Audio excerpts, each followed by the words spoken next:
જય માતાજી મિત્રો, હું છું Mukeshbhai pharmacist and welcome to my channel. મા ચામુંડાને પ્રાર્થના કરું કે સર્વ જીવને માતાજી સુખી રાખે. મિત્રો, તમને જાણીને આશ્ચર્ય થશે કે ઉબળક પગે બેસવાથી શરીરમાં કેટલા બધા ફાયદા થાય છે.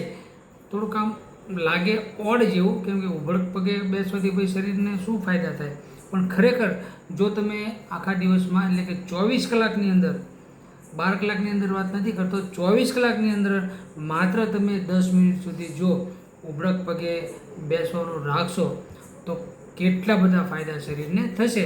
તો એ ફાયદા કયા કયા થશે અને શું આપણે એનાથી લાભ લઈ શકીએ છીએ, એના માટેને ખૂબ જ સરસ મજાનો એક દેશી પ્રયોગ છે અને કયા કયા યોગનો એક પ્રકાર છે. જો આ પ્રમાણે રેગ્યુલર માત્ર 10 મિનિટ સુધી કરવામાં આવે તો ખૂબ સારું આપણને તંદુરસ્તીને જે છે આપણે ખૂબ સારી રીતે જાળવી શકીએ છીએ.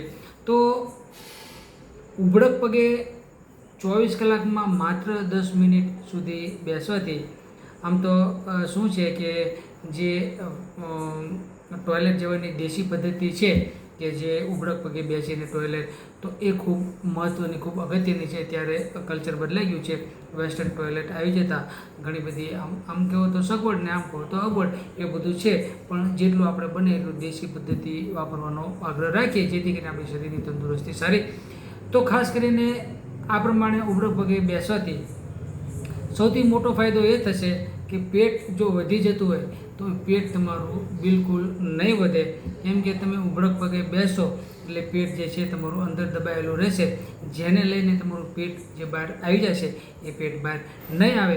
બીજું, ખાસ કરીને પેટની તકલીફ જો હશે, ગેસ, એસિડિટી, કબજિયાત, આ બધી પેટને લગતી જે કાંઈ બીમારીઓ છે એ તમારી ઓટોમેટિક સોલ્વ થઈ જશે.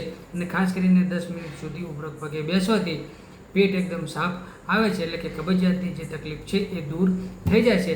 અને કબજિયાતની તકલીફ દૂર થઈ જાય એટલે લગભગ બધા પ્રોબ્લેમ સોલ્વ થઈ જાય એમ જ માનવાનું, કેમ કે સર્વરોગનું મૂળ કબજિયાત છે એ આપણે બધા જાણીએ છીએ. તો આખા 24 કલાકની અંદર માત્ર જો 10 મિનિટ સુધી ઉબળક પગે બેસવામાં આવે તો આપણી તંદુરસ્તી આપણે ખૂબ સારી રીતે જાળવી શકીએ છીએ. સર્વજીવનમાં ચામુંડા સારી તંદુરસ્તી આપે પ્રાર્થના. જય માતાજી.